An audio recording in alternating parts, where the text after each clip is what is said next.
السلام علیکم ورحمۃ اللہ وبرکاتہ۔ دوستو، امید کرتا ہوں کہ آپ سب خیریت سے ہوں گے۔ دوستو، آج میں جو آپ کے لیے سوال لایا ہوں وہ ہے شریعت مطہرہ کیا ہے؟ دوستو، سلطان باہو صاحب رحمۃ اللہ علیہ فرماتے ہیں کہ ہر مراتب از شریعت یافتم پیش و خود شریعت ساختم، کہ میں نے ہر مرتبہ شریعت کے ذریعے حاصل کیا اور شریعت ہی کو اپنا پیشوا بنائے رکھا۔ علامہ محمد اقبال صاحب رحمۃ اللہ علیہ فرماتے ہیں کہ ادائے دید سراپا نیاز تھی تیری، کسی کو دیکھتے رہنا نماز تھی تیری، ازاں ازل سے تیرے عشق کا ترانہ بنی، نماز تو اس کے نظارے کا ایک بہانہ بنی۔ دوستو، اب دین اسلام کے جو ارکان ہیں وہ ہیں 5۔ ان میں سب سے پہلے ہے کلمہ طیبہ،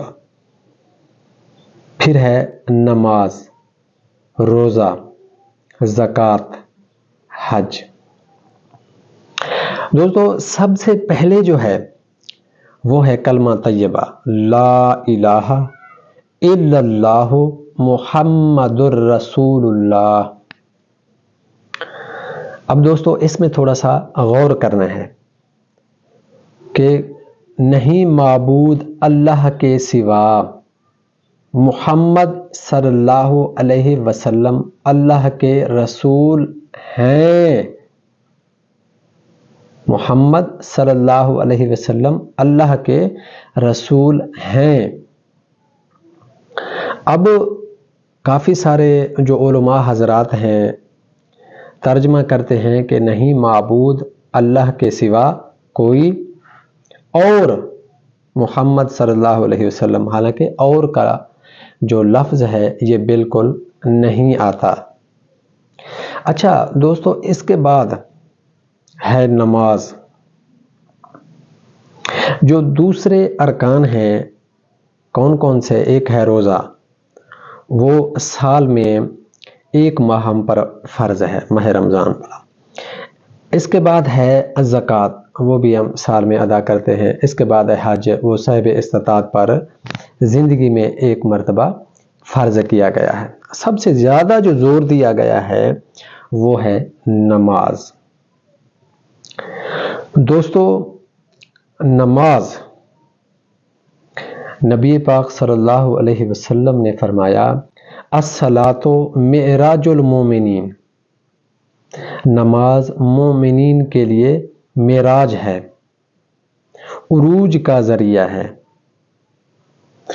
اللہ پاک نے قرآن پاک میں ارشاد فرمایا وَأَقِیمُوا الصَّلَاةَ وَآتُوا الزَّکَاةَ وَارْکَعُوا مَعَ الرَّاکِعِینَ، اور نماز قائم کرو اور زکوٰۃ ادا کرو اور رکوع کرو رکوع کرنے والوں کے ساتھ۔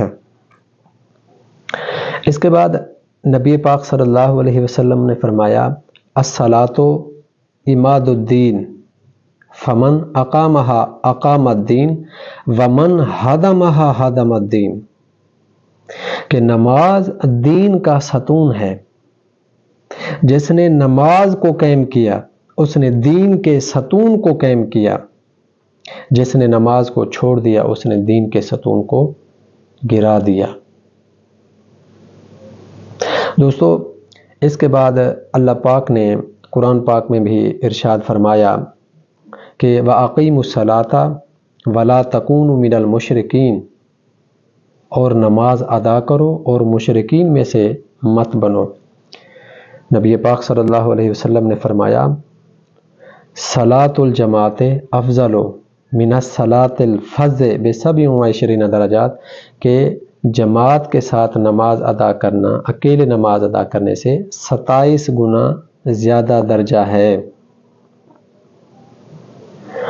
نبی پاک صلی اللہ علیہ وسلم نے ایک اور جگہ ارشاد فرمایا من ترک الصلاۃ متعمدا فقد کفر، جس نے جان بوجھ کر نماز کو چھوڑ دیا پس تحقیق اس نے کفر کیا۔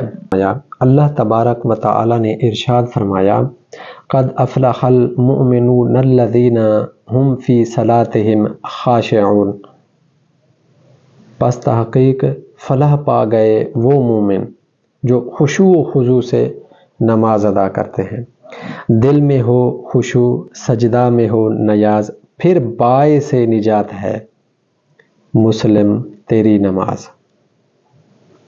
دوستو اگر دیکھا جائے اب یہ جو ہمارا ظاہری وجود ہے اس کو پاکیزہ کرنے کے لیے نماز ہے جسے ہم وقتی نماز کہتے ہیں، یہ جو 5 وقت کی نماز ہے۔ اس کے بعد ہے دائمی نماز، وہ ہے ذکر اللہ۔ یہ جو وقتی نماز ہے وہ دائمی نماز کو پورا کرنے کے لیے ہے۔ اب یعنی ذکر اللہ کو پورا کرنے کے لیے ہے، یہ جو وقتی نماز ہے وہ ذکر اللہ کو پورا کرنے کے لیے ہے۔ اب ذکر اللہ کس لیے ہے؟ وہ ہے ہمارے باطنی جسم کے لیے۔ ذکر اللہ کیا ہے؟ روح کی خوراک ہے، روح کو بیدار کرنے کے لیے ہے۔ یعنی جب روح بیدار ہوگی تو اسے جو ہے نا اسی دنیا میں اللہ پاک کی معرفت نصیب ہوگی، اللہ پاک کی پہچان نصیب ہوگی۔ تو جب آخرت کے دن، قیامت کے دن سوال پوچھا جائے گا تو اگر یہ روح بیدار ہوگی، سوال کیا پوچھا جائے گا؟ اب اگر قیامت کے دن جب سوال کیا جائے گا کہ من ربو کا، تمہارا رب کون ہے، اگر یہ روح بیدار ہوگی تو یہ جو ہے نا اللہ پاک کی پہچان کر لے گی۔ اگر روح بیدار نہیں ہوگی، دنیا میں ہی اللہ پاک کی پہچان اس روح نے نہیں کی ہوگی، تو آخرت کے دن یہ اللہ پاک کی پہچان نہیں کر سکے گی کیونکہ یہ کمزور ہوگی۔